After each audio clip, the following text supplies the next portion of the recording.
On the Singer Simple Sewing Machine, there is a seam guide that comes with this machine.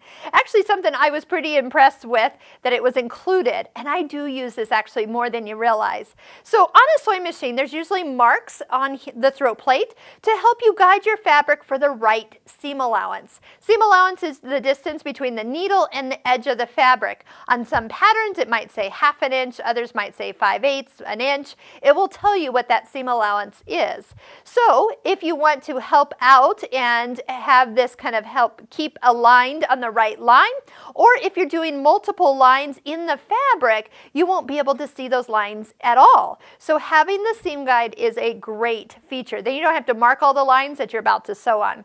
So I'm going to turn the machine just a little bit to the side, and so I can show you where that actually fits in. See the white part in the back? You're going to push hard. It's meant to be stiff, so when you slide the seam guide in, that it doesn't get bumped or moved easily. All right? So once you have that set, sometimes I might put a little ruler up from my center needle position out to the edge. So if I'm looking for an exact amount, then that way I can get it all measured in. And then if I want to have a wider seam allowance, all I have to do is keep my eye on the seam guide, and I'll have perfect even seams every time I sew.